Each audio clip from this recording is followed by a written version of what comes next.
میں گہری نیند میں سو رہی تھی جب اچانک میرا موبائل رنگ ہوا تھا۔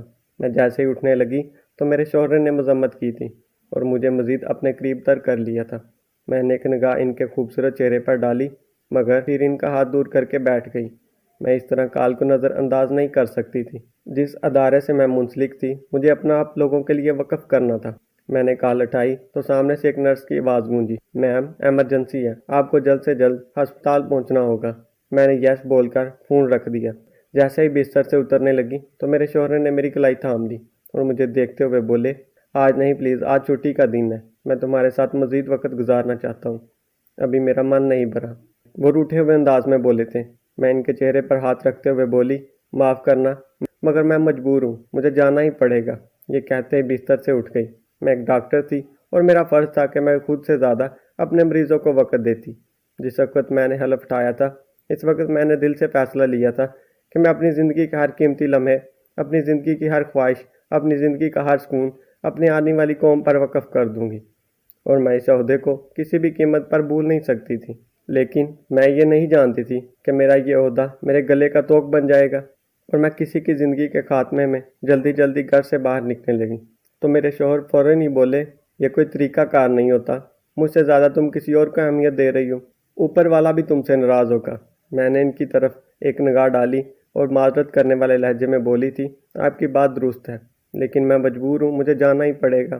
میں نے رات بھر آپ کی خواہش کو پورا کیا لیکن اب میں مجبور ہوں۔ یہ کہہ کر میں ٹھہری ہی نہیں تھی۔ میں جانتی تھی کہ میرا شوہر میرے پیچھے سے ناراض ہو جائے گا، انہیں برا لگے گا، وہ مجھ سے خفا بھی ہو جائیں گے، لیکن میں نے سوچ لیا تھا میں واپس آ کر انہیں راضی کر لوں گی، اور شاید یہی میری سب سے بڑی غلطی ثابت ہونے والی تھی۔ میں نے جو آج اپنے شوہر کو موقع دیا تھا وہ شاید زندگی کا بدترین موقع تھا۔ پورا دن معمول کے مطابق ہی ہسپتال میں گزارا تھا۔ ڈاکٹر بننا میری خواہش نہیں تھی بلکہ میرے مرحوم والد کی خواہش تھی۔ ان کی ہی خواہش کا احترام کرتے ہوئے میں نے شادی کے بعد اپنی ڈاکٹر کی پڑھائی کو مکمل کیا اور ایک بہترین سرجن بن گئی اور اب لوگوں کی خدمت سر انجام دے رہی تھی۔ واپسی میری رات 9 بجے ہوئی، وقت کافی ہو گیا تھا۔ میں تھکی تھکی گھر کے اندر جیسے ہی داخل ہوئی تو مجھے ایک نسوانی چیخ کی آواز برآمد ہوئی۔ میں ٹھٹک کر رہ گئی۔ یہ آواز میرے گھر میں کام کرنے والی ملازمہ کی تھی۔ میں فوراً ہی اندر کی طرف دوڑی۔ میں نے آواز لگائی تھی، عائد ٹھیک ہو بیٹا، تم کہاں پہ ہو؟ جب وہ اچانک کچن سے پریشان ہو کر باہر سی آئی۔ اس کے چہرے کے رنگ اڑے ہوئے تھے، بال بکھرے ہوئے تھے۔ میں فوراً اس کے پاس گئی، اس کا بازو تھامتے ہوئے بولی، بیٹا تم ٹھیک ہو؟ میں ہمیشہ ہی اپنی ہر ملازمہ سے بہت محبت سے پیش آتی تھی۔ وہ سر نفی میں ہلاتے ہوئے بولی، جی بیگم صاحبہ میں ٹھیک ہوں۔ میں نے سر کو ہلکی جنبش دی تھی اور اسے پانی پلانے کا بولا تھا۔ خود لاؤنج کے آفس میں بیٹھ گئی۔ ابھی تک میں یہی سمجھ رہی تھی کہ گھر پر صرف میں اکیلی ہوں۔ مگر اچانک سے میرے شوہر جب کمرے سے باہر آئے مجھے ایک عجیب سا شک سا پیدا ہوا۔ میں نے کچن کی جانب بے اختیار دیکھا تھا۔ میرا گھر میں داخل ہونا اور پھر اچانک سے اندر سے میری ملازمہ کی چیخ کی آواز آنا اور پھر اس کے رنگ اڑ جانا، بالوں کا بکھرنا، مجھے کچھ ٹھیک نہیں لگ رہا تھا۔ میں نے اپنا سر جھٹک دیا۔ میرے شوہر میرے برابر میں ہی بیٹھ گئے اور مجھے اپنی طرف کھینچتے ہوئے بولے، آج آپ کی طرف سے مجھے کوئی شکایت نہیں چاہیے، پورا دن میں نے بہت مشکل سے آپ کی غیر موجودگی میں کاٹا۔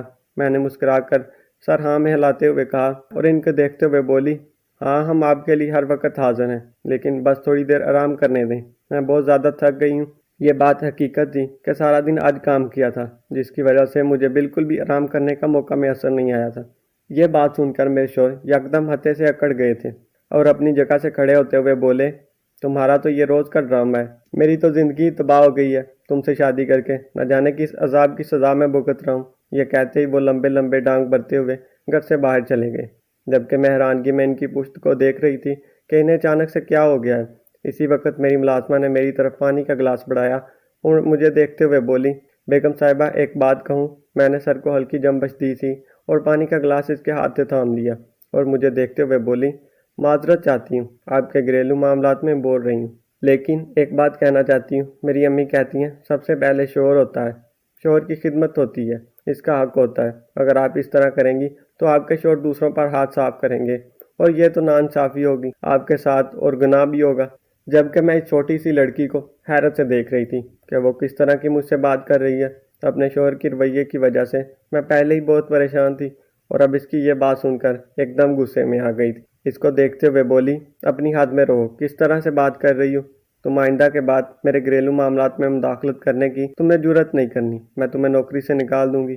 بہت ہی نامناسب بات کیا تم نے، یہ کہتے ہی میں اپنی جگہ سے کھڑی ہو گئی تھی اور گلاس پٹکنے والے انداز میں ٹیبل پر رکھ دیا تھا۔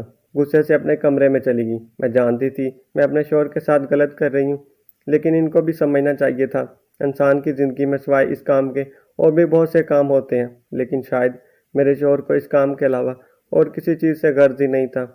میں کافی دیر تک بے چینی سے کروٹ بدلتی رہی۔ میرے دماغ میں مسلسل میری ملازمہ کی باتیں گونج رہی تھیں کہ شوہر سب سے پہلے ہوتا ہے، بے شک شوہر سب سے پہلے ہوتا ہے، لیکن ہر وقت یہ سب کچھ کرنا میری نظر میں بے وقوفی ہے۔ انسان بیمار بھی ہو جاتا ہے۔ میرے شوہر کو سوائے اس کام کے اور حوث کے کچھ نظر نہیں آ رہا تھا، اور میں کئی بار انہیں یہ بات ڈاکٹر کے پیشے کے حساب سے سمجھا چکی تھی کہ انسان کمزور ہو جاتا ہے، بار بار ایک ہی عمل کو دہرانے سے اس کی طبیعت خراب ہو جاتی ہے، لیکن میرے شوہر کو سوائے اس کام کے اور کوئی کام سوچتا ہی نہیں تھا۔ ان کے پاس تو میرے لیے یہ وقت بھی نہیں تھا۔ چند پل محض محبت کی باتیں کر لی جائیں، میرا خیال رکھ لیا جائے، مجھ سے پوچھ لیا جائے کہ تم ٹھیک ہو، تم کتنا تھک گئی ہو، تم اپنا خیال رکھا کرو، لیکن ان سب کے بجائے وہ صرف اور صرف میری قربت کو مچلتے رہتے تھے اور اپنے فرائض سے کبھی پیچھے نہیں ہٹتی تھی۔ میں اپنی رات ان پر وقف کر کے رکھتی تھی۔ ہاں، دن کے وقت میں اپنے کام میں مصروف رہتی تھی، لیکن یہ بات میرے شوہر کو بالکل سمجھ نہیں آتی تھی۔ آج ملازمہ کی باتیں مجھے واقعی بہت ڈسٹرب کر چکی تھی، جس کی وجہ سے میں رات بھر بے چین رہی تھی۔ میرے شوہر رات بھر گھر واپس نہیں آئے تھے۔ میں نے کئی بار ان کو کال بھی کی تھی، تو انہوں نے صرف ایک دفعہ کال ریسیو کر کے مجھے صرف اتنا کہا کہ میں ابھی مصروف ہوں، مجھے بار بار کال کر کے پریشان نہ کرو۔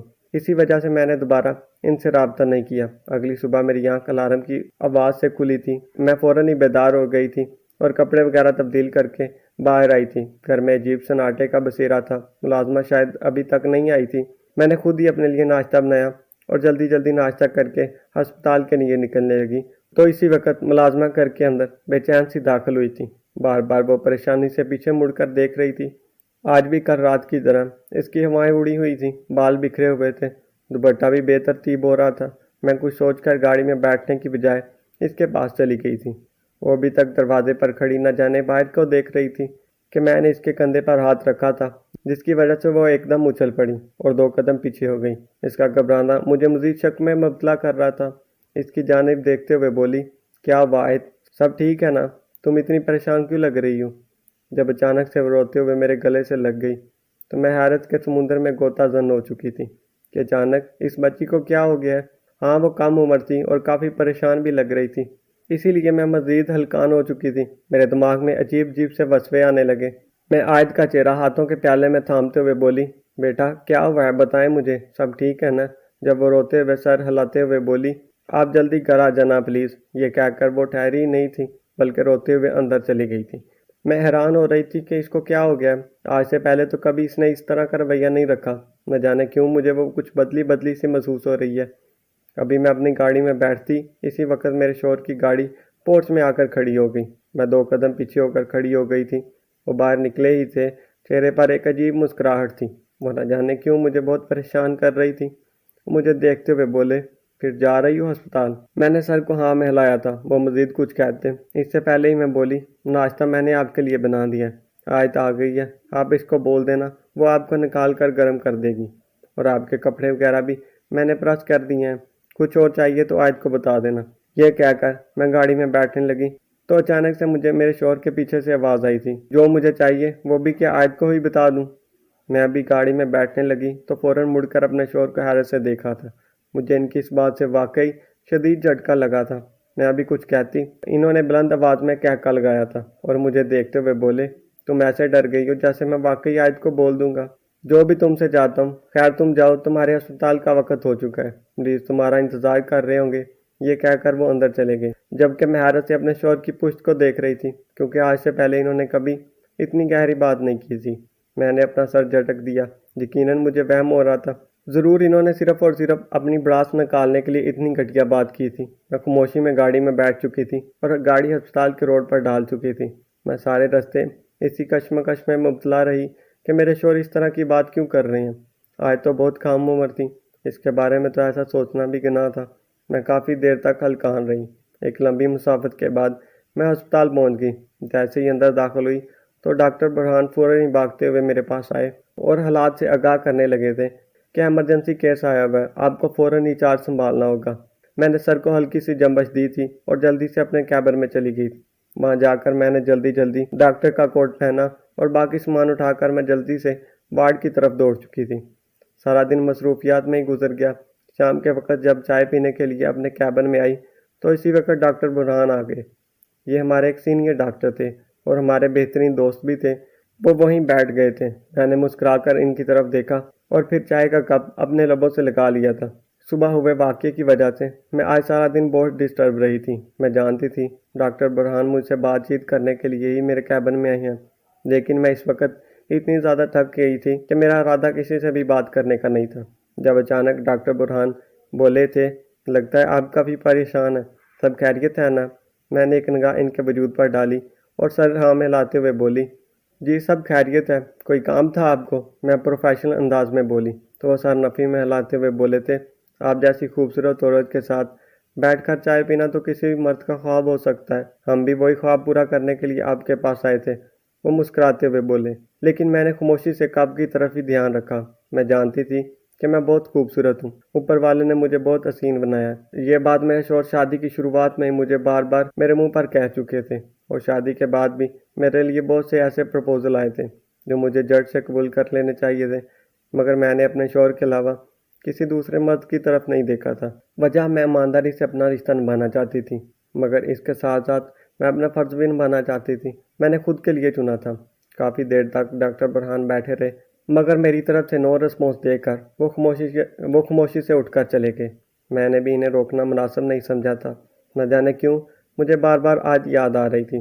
اس کی آنکھوں میں آنسو، ڈرا ہوا چہرہ، بکھرے ہوئے بال، بے ترتیب دوپٹہ میری آنکھوں میں کھٹک چکا تھا۔ 2 دن سے وہ مجھے کچھ ٹھیک نہیں لگ رہی تھی۔ میں نے کچھ سوچ کر گھر پر فون کیا، بیل جا رہی تھی لیکن کوئی بھی فون نہیں اٹھا رہا تھا۔ میں حیران ہوئی تھی، ورنہ آج تو ہر وقت کچن میں ہی رہتی ہے، اور کچن کے قریب ہی میں نے اپنا ٹیلی فون لگایا ہوا تھا۔ اس کو اب تک میری کال ریسیو کر لینی چاہیے تھی، مگر اس کے طرف سے نو رسپانس دے کر میں مزید ہلکان ہوئی تھی۔ میں نے کچھ سوچ کر اپنے شوہر کو کال لگائی تھی، مگر ان کی طرف سے کوئی جواب موصول نہیں ہو رہا تھا۔ فون بج رہا تھا لیکن جواب نہیں تھا۔ کافی دیر پریشان ہو چکی تھی۔ کچھ سوچ کر میں نے اپنے چوکیدار کو کال کی۔ نہ جانے کیوں مجھے کچھ عجیب سی بے چینی ہو رہی تھی، اور ایسی بے چینی مجھے کبھی محسوس نہیں ہوتی۔ میری پہلی بیل پاری چوکیدار نے کال ریسیو کر لی تھی۔ میں فوراً بولی، عائد کہاں پر ہے؟ گھر چلی گئی ہے یا پھر اندر ہی ہے؟ وہ فوراً بولا، بیگم صاحبہ عائد بیبی تو اندر ہی ہیں، اور تمہارے صاحب کہاں ہیں؟ میں بے ساختہ پوچھ بیٹھی۔ چند لمحوں کے لیے چوکیدار خاموش ہوا تھا اور پھر فوراً بولا، صاحب بھی اسی وقت گھر میں ہی ہوتے ہیں، آپ کو تو پتہ ہے۔ نہ جانے کیوں میرا دل بے ساختہ دھڑکنے لگا تھا۔ میں نے اوکے بول کر فون رکھ دیا تھا۔ دل کیا کہ میں سب کام چھوڑ کر گھر چلی جاؤں، لیکن اسی وقت نرس آ گئی تھی۔ اس نے مجھے کہا کیا کہ ایک ایمرجنسی پیشنٹ آیا ہے، آپ فوراً جائیں۔ میں نے چائے کا کپ وہیں چھوڑ دیا اور اپنا سامان اٹھا کر جلدی سے ایمرجنسی وارڈ کی طرف بڑھ گئی تھی۔ پورا دن اسی کشمکش میں گزر گیا تھا۔ واپسی میری رات کے 9 بجے کے قریب ہوئی تھی۔ آج میں نے سوچا تھا کہ میں وقت سے پہلے گھر پہنچ جاؤں گی، لیکن میں اپنے کام کی وجہ سے بے حد مجبور تھی۔ میں وقت سے پہلے نہیں پہنچ پائی تھی، بلکہ آج مجھے آدھا گھنٹہ دیری ہی ہو گئی تھی۔ میں گھر میں آئی تو گھر میں سناٹے کا بسیرا تھا۔ میں فوراً ہی عائد کو پکارنے لگی، جو گیسٹ روم سے باہر نکلی تھی۔ میں نے حیرت سے اس کی جانب دیکھا تو وہ گیسٹ روم میں کیا کر رہی ہے۔ وہ فوراً ہی میرے پاس آ گئی اور دھیمی آواز میں سلام کرنے لگی تھی۔ اس کے چہرے سے کافی تھکن عیاں ہو رہی تھی۔ میں نے اس کو دیکھتے ہوئے بولا، وہاں کیا کر رہی تھی؟ تم اس وقت کچن میں ہوتی ہو؟ میری بات سن کر ایک لمحے کے لیے اس کے چہرے پر سایہ سا گزر گیا۔ سار نفی میں ہلاتے ہوئے بولی تھی، وہ کمرے کی صفائی کر رہی تھی، تو سوچا ڈریسنگ روم بھی اس گیسٹ روم کا ہی حصہ ہے، صاف کر دیتی ہوں۔ آپ کو پانی لا کر دوں؟ ایسا لگتا تھا جیسے وہ کوئی بہانہ گڑھ چکی ہے۔ میں نے سر کو ہلکی جنبش دی اور صوفے پر بیٹھ گئی تھی۔ چند لمحات گزرے، میرا شوہر چھت پہ سے اترتے ہوئے نظر آئے۔ میں نے ایک گہری سانس ہوا کے سپرد کی تھی، جیسے میں سوچ رہی تھی ویسا نہیں تھا۔ وہ قدم بقدم چلتے ہوئے میرے قریب ہی آ کے اور صوفے پر بیٹھ چکے تھے۔ میں ان کو دیکھ کر کچھ کہتی اس سے پہلے ہی وہ بولے تھے، تم میرے کپڑے وغیرہ پریس نہیں کرنا، مجھے تمہاری لیس پسند نہیں آئی، عائد بہت اچھا کرتی ہے۔ میں نے سر کو ہلکی جنبش دی تھی اور کچھ نہیں کہا تھا۔ اسی وقت میں بہت تھک چکی تھی، اس لیے خاموش رہنے میں عافیت جانی۔ تھوڑی دیر بعد آیت پانی لے کر گلاس آ گئی، مگر میں نے ایک واضح طور پر اس کے چہرے پر ایک خوف محسوس کیا تھا۔ میں نے نظر گھما کر اپنی شوہر کی جانب دیکھا تو ان کے چہرے پر ایک عجیب مسکراہٹ تھی۔ وہ آیت کو ہی گور رہے تھے۔ نہ جانے کیوں مجھے ایک عجیب سا احساس محسوس ہو رہا تھا، لیکن میں نے کچھ نہیں کہا تھا۔ پانی وغیرہ پی کر میں نے آیت کو کھانا لگانے کی ہدایت کی تھی اور اپنے کمرے میں جانے لگی تھی، جب اچانک آیت میرے پیچھے پیچھے آتی نظر آئی۔ میں نے حیرت سے اس کی جانب دیکھا تو وہ گھبرائے ہوئے لہجے میں بولی تھی، میں آپ کے لیے کپڑے وغیرہ نکال دیتی ہوں، پھر آپ نیچے آئیں گی تو میں آپ کے ساتھ ہی کھانا لگا دوں گی۔ اس کا لہجہ ڈرا سا ہوا تھا۔ میں نے پلٹ کر اپنے شوہر کی جانب دیکھا تو وہ موبائل استعمال کر رہے تھے۔ میں نے سر کو ہلکی جنبش دے دی تھی۔ نہ جانے کیوں میں اس کو منع نہیں کر پائی تھی، ورنہ عموماً میں اپنے کپڑے خود ہی نکالتی ہوں اور خود ہی تیار کر کے نیچے آتی ہوں۔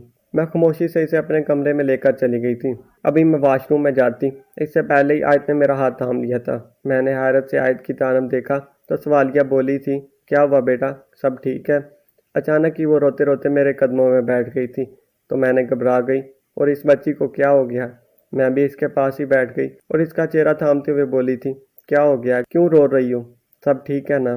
پھر وہ جو بات اس نے روتے ہوئے مجھے بتائی وہ سن کر ایسا لگتا تھا جیسے سب کچھ ختم ہو چکا ہے۔ یہ حقیقت نہیں تھی بلکہ کوئی خواب تھا۔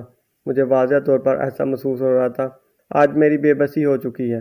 میں نے کبھی نہیں سوچا تھا کہ میرا شوہر اتنی گھٹیا ترین حرکت کرے گا، وہ بھی ایک صرف 17 سالہ بچی کے ساتھ۔ آج کا کہنا تھا کہ آپ برے انسان ہیں، کچھ دنوں سے مجھے ہراس کر رہے ہیں، یعنی آپ کے جانے کے بعد وہ میرے قریب آتے ہیں، مجھے مارتے پیٹتے ہیں اور مجھے جسمانی طور پر استعمال کرتے ہیں۔ میں جب انہیں منع کرتی ہوں تو مجھے پر مزید ذہنی دباؤ ڈالتے ہیں۔ اگر تم نے اپنی زبان کھولی تمہاری بیگم صاحبہ کو تمہارے خلاف بھڑکا دوں گا اور تم پر ایسا الزام لگاؤں گا کہ تم پولیس کے پاس چلی جاؤ گی۔ انہوں نے مجھے برباد کر دیا ہے، میری عزت کو نیلام کر دیا ہے۔ مجھے پیسے دے کر وہ میرا منہ بند کروانا چاہتے تھے، لیکن بیگم صاحبہ میں بکاؤ نہیں ہوں، میں بہت مجبور ہوں، مجبوری میں یہ سب کام کر رہی ہوں۔ آپ کے شوہر اچھے انسان نہیں ہیں، وہ حبس کے پجاری ہیں۔ جبکہ میں بے یقین نگاہوں سے آیت کے چہرے کو دیکھ رہی تھی۔ ایسا لگتا تھا جیسے میرا آج سب کچھ ختم ہو گیا ہے۔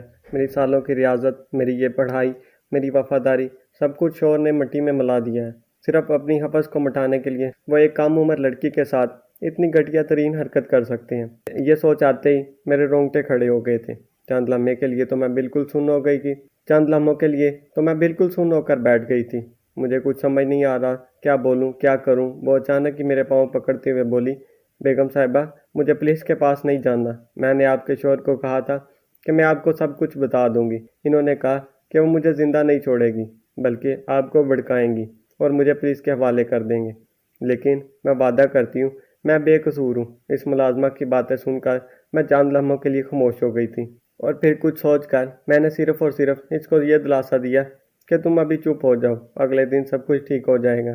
میں نے اپنے چہرے کا زاویہ درست کرتے ہوئے کپڑے وغیرہ تبدیل کر کے میں اس ملازمہ کے ساتھ نیچے آئی تھی اور اپنے شوہر کو بہت بری بینی سے دیکھنے لگی تھی۔ ملازمہ کی بات بالکل ٹھیک تھی، ان کی نگاہوں سے ہی میں بانپ چکی تھی کہ دال میں کچھ کالا ہے۔ اور پھر اگلے دن میں نے جب اس کا میڈیکل ٹیسٹ کیا تو یہ بات بالکل صاف ظاہر ہو چکی تھی کہ میرے شوہر گناہ گار ہیں۔ میں نے سوچ لیا تھا ایسے شخص کے ساتھ زندگی نہیں گزار سکتی جو ریپسٹ ہیں۔ میں نے فوراً ہی پولیس میں ان کی کمپلین کی تھی اور خود گواہی کے طور پر اپنا آپ ظاہر کیا تھا۔ میں نے خود اپنے شوہر کے خلاف قانونی کارروائی کروائی تھی، ان سے طلاق لی تھی اور پھر ان کا گھر بھی چھوڑ دیا تھا۔ میں اب اپنے والدین کے گھر رہتی تھی۔ ڈاکٹر برہان نے مجھے کافی بار شادی کے لیے پرپوز کیا تھا، لیکن میں ابھی فی الحال کسی بھی مرد ذات پر بھروسہ نہیں کر سکتی تھی، کیونکہ جس شخص پر میں نے بھروسہ کیا تھا اس نے مجھے منہ کے بل گرایا تھا۔ بے شک 5 انگلیاں برابر نہیں ہوتی، لیکن بھروسہ کرنے میں اب مجھے بہت وقت لگے گا۔